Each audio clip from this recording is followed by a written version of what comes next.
Welcome to my channel biology Punjab master academy में आपका स्वागत है। और आज जो हमारा टॉपिक है वो breathing and exchange of gases है और ये चैप्टर नंबर 17 है, क्लास 11th का चैप्टर है।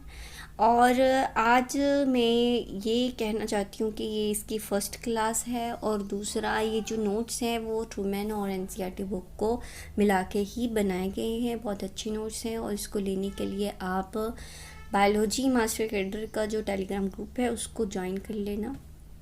और इम्पॉर्टेंट है कि आप ग्रुप को ज्वाइन कर लेना, वहाँ पे आपको एमसीक्यू मिलेंगे। ज़्यादा तो ज़्यादा एमसीक्यू की प्रैक्टिस करना, क्योंकि सिलेबस हम कवर कर लेते हैं। बहुत सी साइट हैं, देखो बहुत से यूट्यूब चैनल हैं, वहाँ पे हम देख लेते हैं। बट मुद्दा ये होता है कि प्रैक्टिस तो खुद ही करनी पड़ती है। तो प्रैक्टिस के लिए एमसीक्यू का होना ज़रूरी है, तो वहाँ पे आपको मिल जाएंगे, मेरे चैनल पे आपको एमसीक्यू मिल जाएंगे। तो कोशिश करती हूँ कि आपके लिए ये स्टडी मटेरियल हेल्पफुल होगा। और ज़्यादा बातें नहीं करते तो कंटिन्यू करते हैं। सबसे पहले रेस्पिरेशन होता है, तो रेस्पिरेशन आपको पता ही है क्या होता है। ब्रेकडाउन ऑफ मतलब जो फूड का ब्रेकडाउन होता है एनर्जी को रिलीज़ करने के लिए, उस प्रोसेस को हम रेस्पिरेशन बोल देते हैं, ठीक है। तो ब्रेकिंग ऑफ रेस्पिरेटरी फ्यूल, देखो ब्रेकिंग ऑफ रेस्पिरेटरी फ्यूल यहाँ पे इम्पॉर्टेंट है। रेस्पिरेटरी फ्यूल का मतलब होता है ग्लूकोज। चाहे हम ग्लूकोज की बात करें, जब ग्लूकोज का ब्रेकडाउन होता है तो एंड पे हमें एनर्जी मिलती है, वो एनर्जी एटीपी की फॉर्म में मिलती है। तो उस चीज़ को हम क्या बोलते हैं, रेस्पिरेशन। तो मैं रेस्पिरेशन के लिए कुछ जो प्रोसेस होते हैं, एक होता है एरोबिक रेस्पिरेशन, एक होता है एनारोबिक रेस्पिरेशन। एरोबिक का मतलब ये होता है कि जब ऑक्सीजन की प्रेजेंस हो या एयर की प्रेजेंस में जो भी प्रोसेस होता है तो उसको हम एरोबिक रेस्पिरेशन बोल देते हैं। एनारोबिक का मतलब in the absence of oxygen. Clear है। अब देखो जैसे कि ग्लूकोज है, ग्लूकोज ऑक्सीजन के प्रेजेंस में इसकी क्या होगी, ऑक्सीडेशन हो गई है और ब्रेकडाउन होके CO2 वाटर प्लस एनर्जी की रिलीज हुई है, एनर्जी रिलीज हुई है। एंड अप्रॉक्सीमेट हम कहते हैं कि 38 मॉलिक्यूल ऑफ एटीपी रिलीज होता है, ठीक है। तो पूरा प्रोसेस ये है। ये कुछ प्रोसेस होते हैं हमारे सेल के अंदर, तो इसकी जो हम डिटेल स्टडी करनी है वो हम करेंगे जब हम प्लांट फिजियोलॉजी की स्टडी करेंगे। वहाँ पे जो चैप्टर नंबर रेस्पिरेशन हमारा चैप्टर है उसमें ये पूरी डिटेल दी हुई है, ठीक है। वहाँ पे हम कंटिन्यू मतलब ये सभी जो ग्लाइकोलाइसिस क्या होता है, लिंक रिएक्शन क्या होती है, क्रेब्स साइकिल क्या होती हैं, ये सभी वहाँ पे कवर हो जाएंगे, ठीक है। तो अब सिंपल सी बात है, हम ऊपर से स्टडी कर लेते हैं। जैसे कुछ प्रोसेस होते हैं ग्लाइकोलाइसिस, इसमें क्या होता है कि ग्लूकोज का मॉलिक्यूल यूज़ होता है। एक molecule of glucose 2 molecule of pyruvic acid बनाता है और फिर उस रिएक्शन के बाद सेकेंड रिएक्शन शुरू होती है, वो होती है लिंक रिएक्शन। ये जो लिंक रिएक्शन है, 2 पायरुविक एसिड जो मॉलिक्यूल ग्लूकोज से हमें मिलते हैं वो एसिटाइल कोएंजाइम ए बनाने में मदद करता है। फिर फर्दर जो एसिटाइल कोएंजाइम ए होता है वो क्रेब्स साइकिल में यूज़ होता है, जो फर्दर CO2 बनाने में मदद करता है, ठीक है। तो यहाँ पे क्या होती है, रेस्पिरेशन, ठीक है। और आगे देखो फिर जो NADH मॉलिक्यूल भी बनते हैं और ये फर्दर जो ETC होती है, इलेक्ट्रॉन ट्रांसफ़र चेन रिएक्शन जो होती है, वहाँ पे ब्रेक डाउन इलेक्ट्रॉन ट्रांसफ़र जो रिएक्शन होती है माइटोकॉन्ड्रिया के अंदर जो होती है, वहाँ पे हमें ATP मॉलिक्यूल्स बनते हैं। वहाँ से ऑक्सीडेटिव फॉस्फोरिलेशन होती है, देन ATP मॉलिक्यूल बनते हैं। टोटल हमारे पास 36 ATP मॉलिक्यूल एंड पे हमें मिलती हैं। तो ये सारा प्रोसेस, ये पूरा प्रोसेस डिटेल में हम स्टडी करेंगे जब हम प्लांट फिजियोलॉजी के बारे में स्टडी करना है, ठीक है। तो यहाँ पे जस्ट इसका ऊपर से ही हम ने स्टडी करना है।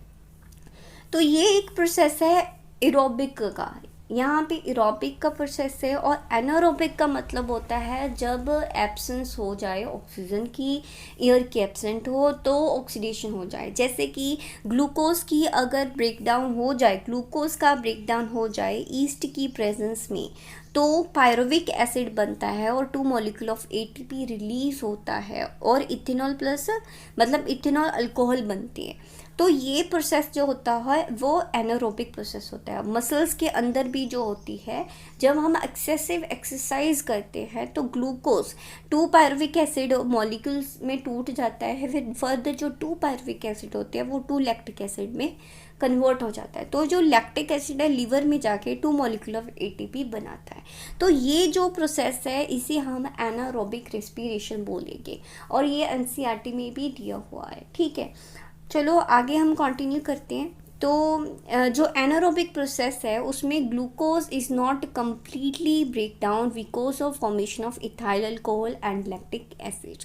Amount of energy and number of ATP is very less as compare to aerobic respiration. जब हम एरोबिक और एनारोबिक को कंपेयर करते हैं तो देखते हैं कि जो एटीपी मॉलिक्यूल रिलीज़ होते हैं, एनर्जी जो रिलीज़ होती है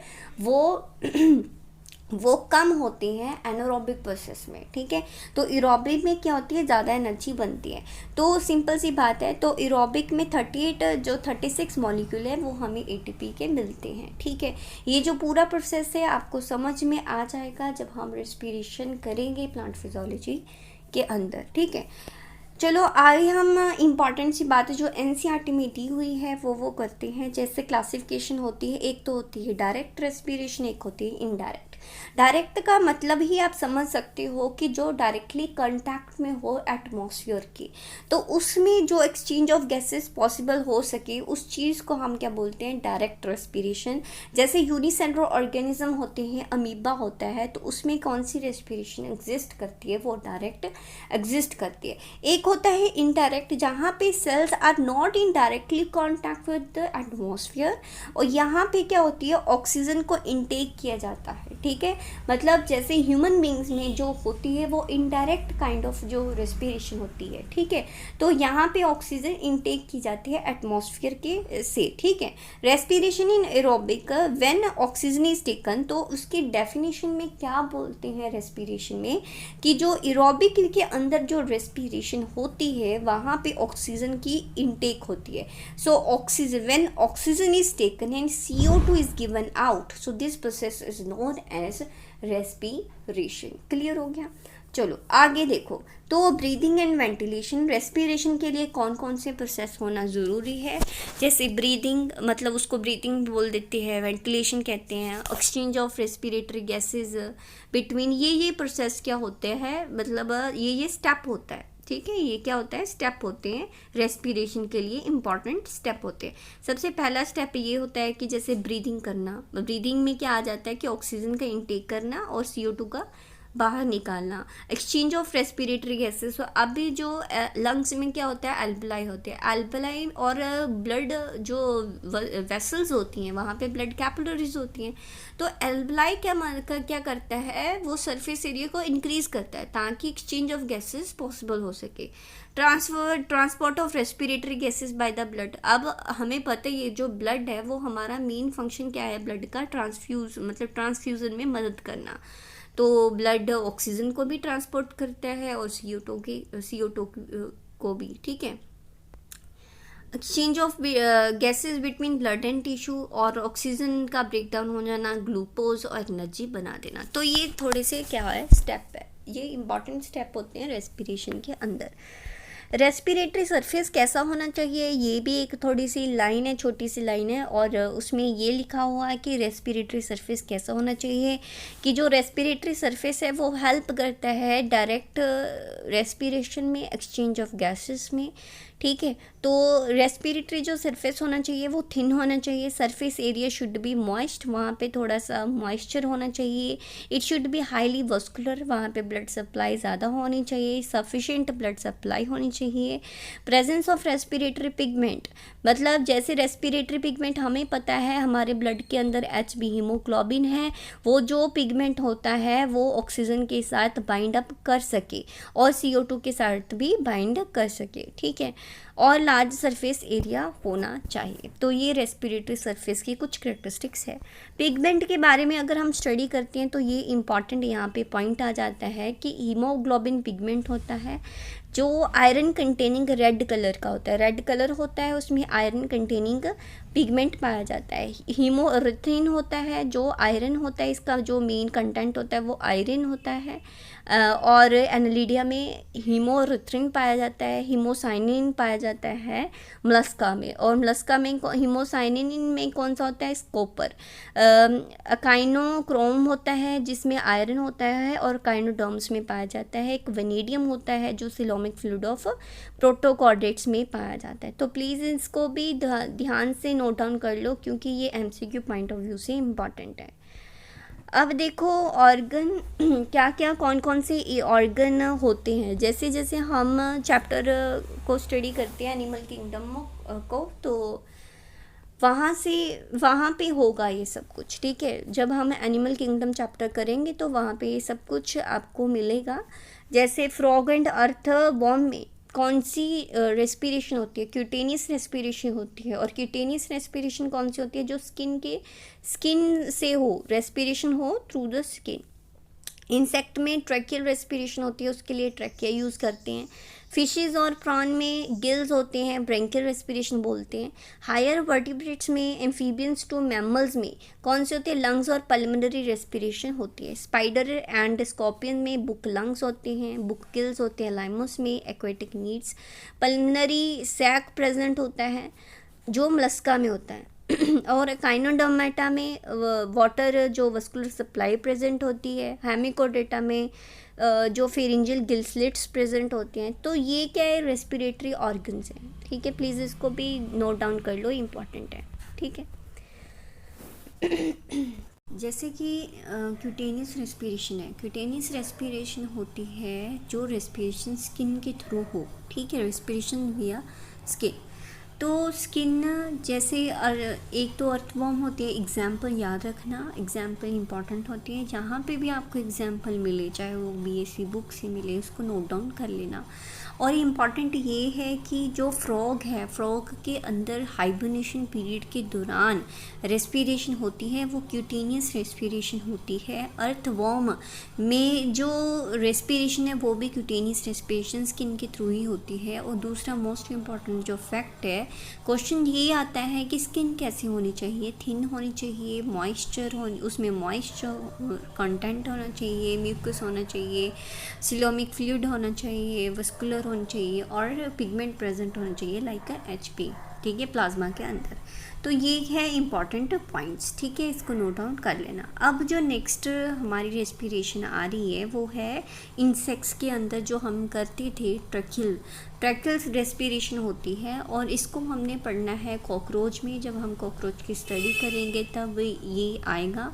और हमें पता ही है कॉकरोच में जब हम डिवीज़न की बात करते हैं 3 पार्ट होते हैं, प्रोथोरेक्स, मीजोथोरेक्स, मेटाथोरेक्स और एब्डोमिनल पार्ट होता है।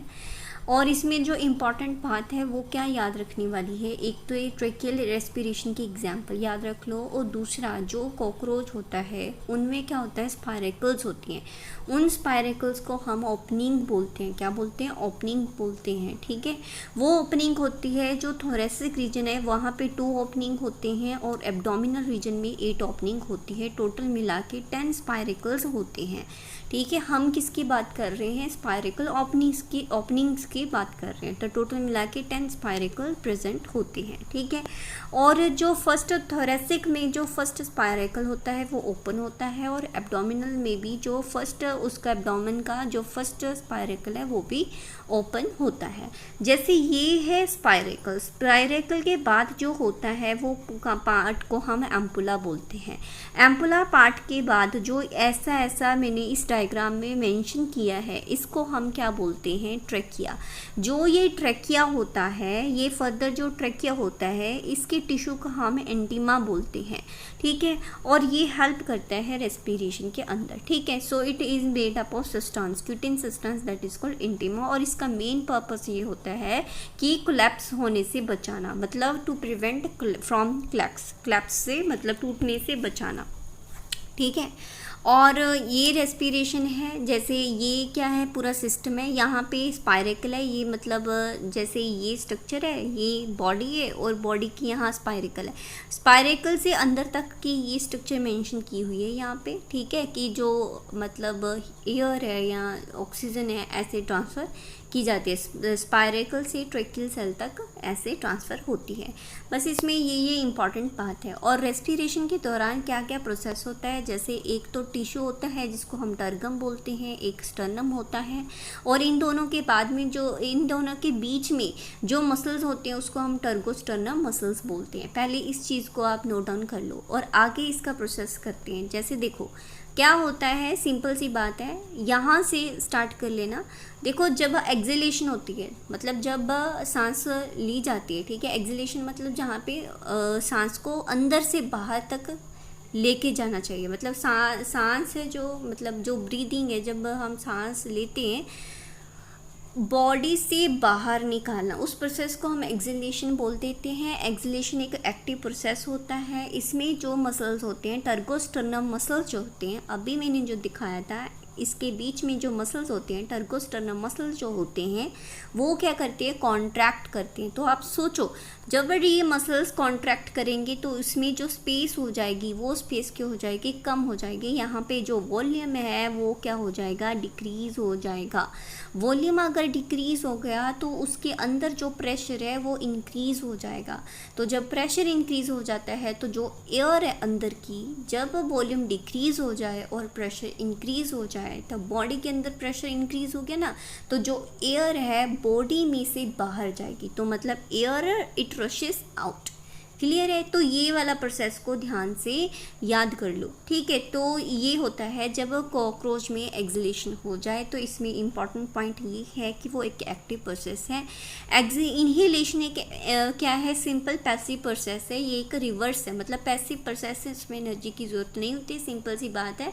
इसमें जो टर्गोस्टर्नम मसल्स होते हैं वो क्या होते हैं, रिलैक्स हो जाते हैं, ठीक है। तो वॉल्यूम क्या हो जाता है, इंक्रीज हो जाता है, प्रेशर डिक्रीज हो जाता है।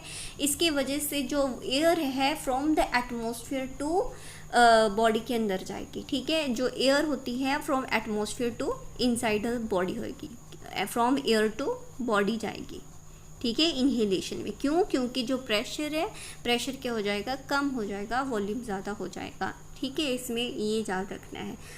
और हमेशा जो, जैसे ये देखो मैंने क्या लिखा है, when cockroach at rest position then here no contraction, कोई भी कॉन्ट्रैक्शन और रिलैक्सेशन नहीं होती। इसके अलावा there is a tracheolar fluid present होता है जो कि स्पायरेकल के क्लोज होता है, जो कि एक्सचेंज ऑफ गैसेस करने में हेल्प करता है। तो एज कॉकरोच स्टार्ट मूविंग, जब कॉकरोच मूव करना शुरू करता है तब जो ट्रैक्यूलर फ्लूइड है विड्रॉल इनटू द ट्रैक्यूलर सेल, ठीक है। जब वो एक्शन करता है तब जो ट्रैक्यूलर जो फ्लूइड होता है वो सेल में चला जाता है। स्पायरेकल क्या मैंने बताया, जब कॉकरोच रेस्ट स्टेज में होता है, मतलब मूव नहीं करता, तब जो ट्रैक्यूल फ्लूइड होता है वो स्पायरेकल के पास होता है, ठीक है। तो वहाँ से एक्सचेंज ऑफ गैसेस हो जाती है। बट जब कॉकरोच मूव करता है तब जो फ्लूइड होता है वो ट्रैक्यूलर सेल के पास चला जाता है। और क्या प्रोसेस होता है, ये एक्सहेलेशन और इनहेलेशन का प्रोसेस होता है, ठीक है। चलो आगे नेक्स्ट होती है हमारी ब्रेंकियल रेस्पिरेशन। जो ब्रेंकियल रेस्पिरेशन होती है वो गिल्स के थ्रू होती है, तो उसको हम, जो गिल्स के थ्रू होती है उसको हम ब्रेंकियल रेस्पिरेशन बोलते हैं। ये फिशेस, प्रॉन और टेडपोल में होती है। प्लीज़ एक बात नोट डाउन कर लो, जो एग्जाम्पल है बहुत ही इंपॉर्टेंट है, एग्जाम्पल को लिख लेना, ठीक है। गिल्स कितने तरह के होते हैं, एक तो होते हैं विजिबल, जो ऊपर से आउटसाइड हमें दिख जाते हैं, जैसे कार्टिलेजिनस में होता है। एक्सटर्नल होते हैं तो वो गिल्स होते हैं। कुछ गिल्स विजिबल नहीं होते, वो बॉडी के अंदर होते हैं, inside, internal to the body, ठीक है। On the basis of attachment एक होते हैं पोडो ब्रांक मतलब अटैच टू द अपेंडेजेस, एक होते हैं arthrobranch attach to be the arthropodial membrane, एक होते हैं pleurobranch which is attach to be the lateral side, जो लेटरल साइड अटैच्ड हो, ठीक है। On the basis of filament hemibranch होते हैं, ओनली वन रो होती है होलो ब्रांक, जो कि 2 रो ऑफ फिलामेंट प्रेजेंट हो, ठीक है। स्ट्रक्चर गिल की ऐसे शो की गई है, इसमें गिल लैमेले प्रेजेंट होते हैं और गिल फिलामेंट, इसको फिलामेंट बोला गया है। और इसके अंदर जो ऐसे पोर्शन होता है उसको गिल लैमेले बोला जाता है। तो अगर आप देखना चाहते हो तो आप प्लीज़ नेट में एक डाउनलोड, मतलब क्रोम से देख लेना, ठीक है, सर्च कर लेना। और कुछ प्रॉब्लम्स होती हैं, जैसे कि कौन कौन सी प्रॉब्लम फेस करने में आती है। जैसे वाटर है, कभी कभी वाटर क्या हो जाता है, 100 टाइम्स क्या होता है, डेंस होता है, ठीक है। और इसमें जो डिफ्यूज़न है, जब डेंसर वाटर में जाती है बॉडी, तो डिफ्यूज़न होने के जो चांसेस होते हैं वो कम हो जाते हैं। तो ये एक प्रॉब्लम होती है जो एनिमल्स को फेस करनी पड़ती है। Oxygen in the water is 30 time less as compare to air, ठीक है। अगर मान लो ऑक्सीजन वाटर में कम हो, तब भी जो एनिमल्स है उसको जो ब्रीथ करने में प्रॉब्लम होती है, ठीक है। Rate of diffusion is 5 lakh time less as compare to air as in a medium, ठीक है। तो ये थोड़ी सी की है जो प्रॉब्लम्स हैं जो फेस करनी पड़ती है एनिमल्स को वाटर के अंदर, ठीक है। अडेप्टेशन, तो इस चीज़ को करने के लिए कुछ अडेप्टेशन है, मतलब प्रॉब्लम्स को ओवरकम करने के लिए कुछ एनिमल्स के अंदर अडेप्टेशंस होती हैं, जैसे काउंटर करंट मैकेनिज्म और maintaining the continuous flow of water by the gills. और गिल्स भी एक तरह की अडेप्टेशन का ही एक सिम्टम है, क्योंकि जो देखो क्यूटेनियस रेस्पिरेशन तो पॉसिबल नहीं हो सकती जब भी कोई भी प्रॉब्लम आती है, तो उसके लिए एक तो गिल मेथड हो गया और एक हो जाता है काउंटर करंट मैकेनिज्म और काउंटर करंट मैकेनिज्म। को करंट मैकेनिज्म जिसमें हम कह सकते हैं कि जो वाटर एंड ब्लड फ्लो है वो सेम डायरेक्शन में हो, तो और अगर water and blood different direction में होता है तो उसको हम काउंटर करंट मैकेनिज्म बोल देते हैं, ठीक है। तो आगे जो हमारा इम्पॉर्टेंट टॉपिक है ये है कि पल्मोनरी रेस्पिरेशन होती है। पल्मोनरी रेस्पिरेशन जहाँ पे जो रेस्पिरेशन होती है थ्रू द लंग्स हो, एम्फीबियंस, रेप्टाइल्स, बर्ड और मैमल्स आ जाते हैं। तो रेस्पिरेशन इन ह्यूमंस के अंदर क्या है, जो ह्यूमंस के अंदर रेस्पिरेशन है हमें पता है वो लंग्स के थ्रू होती है, सो ठीक है। और यहाँ पे जो रेस्पिरेशन है स्किन के थ्रू नहीं होती, क्योंकि यहाँ पे थिक होती है स्किन, ठीक है। और जो थिक होती है वो वाटर लॉस को भी प्रिवेंट करती है, ठीक है। तो सिंपल सी बात है, मुद्दे की बात करते हैं। तो लंग्स क्या क्या कंसेप्ट है। तो लंग्स में क्या होता है कि जो हमारा ह्यूमन बींग्स का जो रेस्पिरेटरी ऑर्गन है उसे हम क्या बोलते हैं, लंग्स।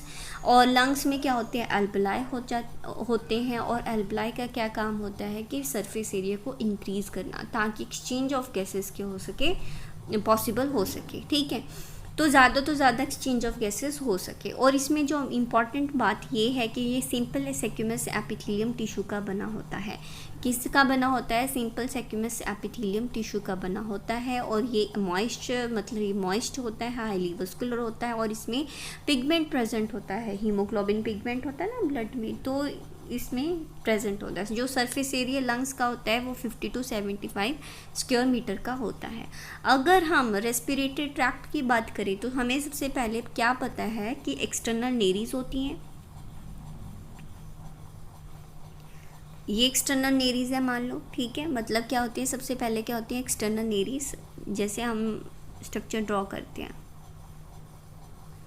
तो जैसे ये एक्सटर्नल नेरीज है, एक्सटर्नल नेरी के बाद नेजल चैम्बर आता है, नेजल चैम्बर के बाद इंटरनल नेरीज आती हैं, फिर नेजोफेरिंग्स आता है, फिर लेरिंग्स आता है, फिर स्ट्रिकिया आता है, ब्रोंकाई आता है, ब्रोंक्यूल्स और एल्बलाई, देन लंग्स आता है, ठीक है। तो ये क्या है, ये पाथ है रेस्पिरेटरी ट्रैक्ट का। तो हमने क्या स्टडी किया है कि जो ह्यूमन बींग्स में रेस्पिरेशन होती है वो लंग्स के थ्रू होती है। और लंग्स में क्या होता है, मेन पार्ट एल्बलाई होता है। और एल्बलाई जो होता है सिंपल सेक्यूमस एपिथेलियम टिश्यू से लाइंड अप होता है। और इसमें मेन इंपॉर्टेंट बात है कि जो इसका सरफेस एरिया होता है 50 to 75 स्क्वायर मीटर का होता है, ठीक है।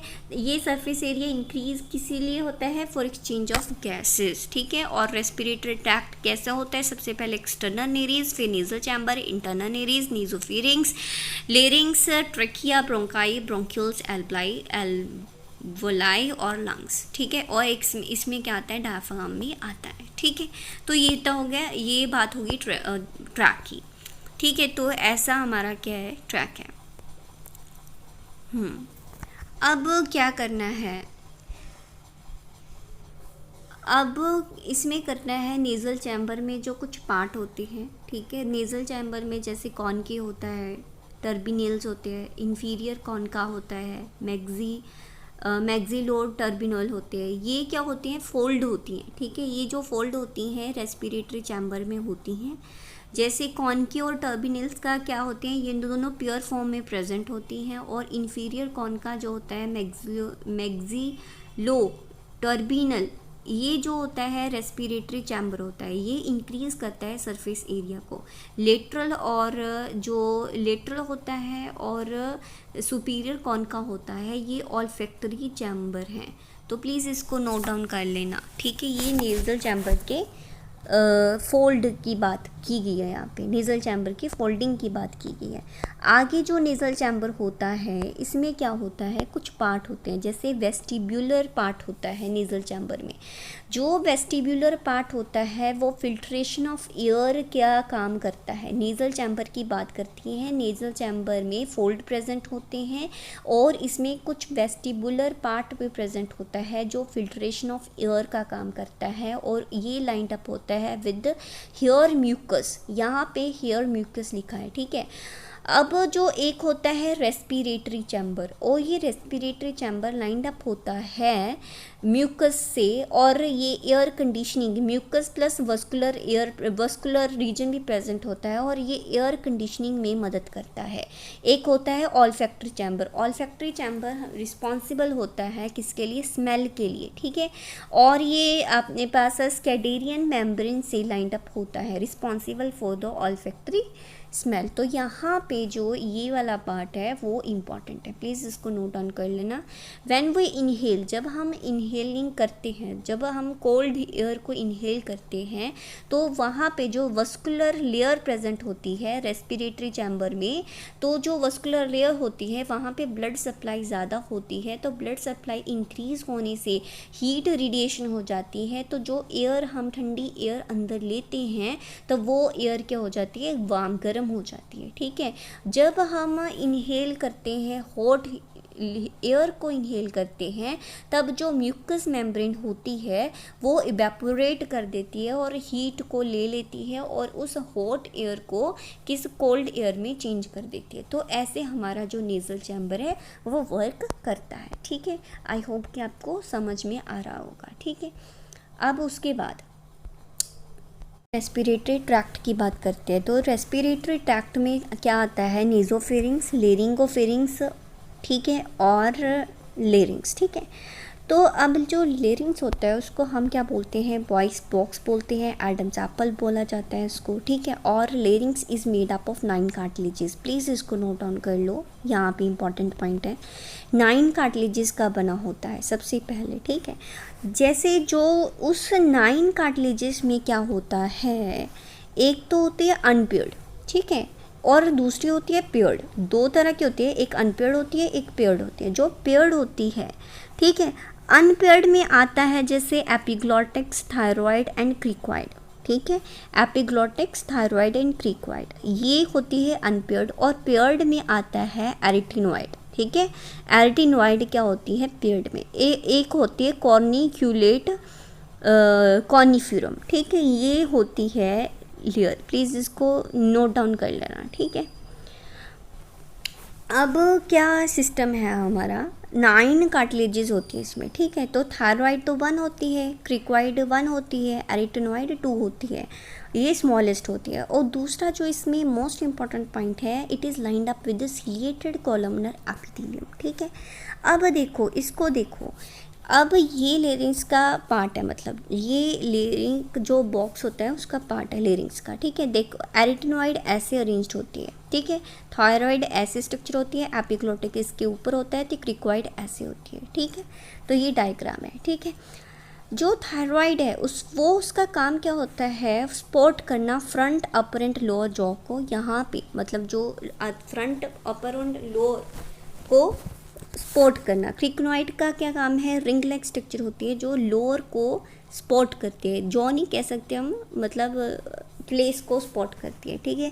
एरिटिनॉइड जो होती है triangular support and it support the back side, ठीक है, बैक पे होती है ये। थायराइड फ्रंट पे होती है, अपर एंड लोअर होती है। क्रिकॉइड जो होती है ओनली लोअर, यहाँ पे देखो लोअर एरिया में होती है, ठीक है। और जो एरिटिनॉइड होती है वो ट्रायंगुलर शेप की होती है और भी ये बैक पार्ट में होती है, ठीक है। तो ये एपिग्लॉटिक्स होता है, और आपको पता ही है एपिग्लॉटिक्स का क्या काम होता है, it interior part and bilobed होता है स्ट्रक्चर, इसको हम एपिग्लॉटिक्स बोलते हैं। एपिग्लॉटिक्स का क्या काम होता है, एपिग्लॉटिक्स का काम होता है फूड को विंड पाइप में ना जाने देना। वो एक ढक्कन की तरह काम करता है जो जो विंड पाइप को कवर कर लेता है, ठीक है। जब फूड आता है तो विंड पाइप को कवर कर लेता है, ठीक है। तो जो टीएस ऑफ फ्लेरिंग्स है उसमें क्या होता है, वोकल कॉर्ड होते हैं लॉन्गर, और जो वोकल कॉर्ड होते हैं वो मेल्स में ज़्यादा होते हैं, 2.5 होते हैं, और फीमेल में कम होते हैं, ठीक है। और जो वोकल कॉर्ड है वो इस टाइप से अरेंज होते हैं, ऐसे अरेंज होते हैं। ये जो होती हैं इसको हम इलास्टिन फाइबर बोलते हैं, और it is lined up with sequence epithelium. Please इस टिश्यू का नाम याद रख लेना, ठीक है। ड्यूरिंग द इनहेलेशन, जब हम सांस लेते हैं, इनहेलेशन के दौरान वोकल कॉर्ड क्या होते हैं, रिलैक्स होते हैं, और जो ग्लॉटिक्स होता है वो वाइड होता है, और एक्सहेलेशन के दौरान ये जो वोकल कॉर्ड होते हैं वो कॉन्ट्रैक्ट होते हैं, और लेरिंजियल जो मसल्स होते हैं, जो ग्लॉटिक्स होते हैं वो नैरो होते हैं। तो ऐसे जो साउंड होती है वो प्रोड्यूस होती है, ठीक है। वोकल कॉर्ड से ऐसे साउंड प्रोड्यूस होती है। तो ये रहा हमारा छोटा सा पार्ट, ठीक है। इसमें सबसे पहले क्या काम होता है, एपिग्लॉटिक्स का। हम रेस्पिरेटरी सिस्टम पढ़ रहे हैं, और रेस्पिरेटरी सिस्टम में सबसे पहले क्या आता है, एपिग्लॉटिक्स। एपिग्लॉटिक्स क्या काम करता है, एपिग्लॉटिक्स प्रिवेंट करता है food to enter into the windpipe, ठीक है। जो आगे जो होता है इसको हम थायराइड कार्टिलेज बोलते हैं, एक होती है क्रिकोइड, ठीक है। आगे जो होता है जो ट्रेकिया होता है, ठीक है। उसके बाद कौन सा स्टार्ट होता है सिस्टम, हमारा ट्रेकिया सिस्टम का काम स्टार्ट होता है। जो ट्रेकिया होता है it is lined up with ciliated, देखो ciliated epithelium, and it is supported by the C shaped cartilaginous ring. इसमें जो ट्रेकिया होता है, सबसे इम्पॉर्टेंट पॉइंट यहाँ पे ये है कि जो टिश्यू प्रेजेंट होता है ट्रेकिया में वो कौन सा होता है, सीलिएटेड एपिथेलियम टिश्यू होता है। और दूसरा, इसमें C shaped cartilaginous ring present होती है जो प्रिवेंट करती है फ्रॉम द क्लैप्स, ठीक है, प्रिवेंट करती है फ्रॉम क्लैप्स ऑफ ट्रेकिया, ताकि जो ट्रेकिया वो टूट ना जाए, ठीक है।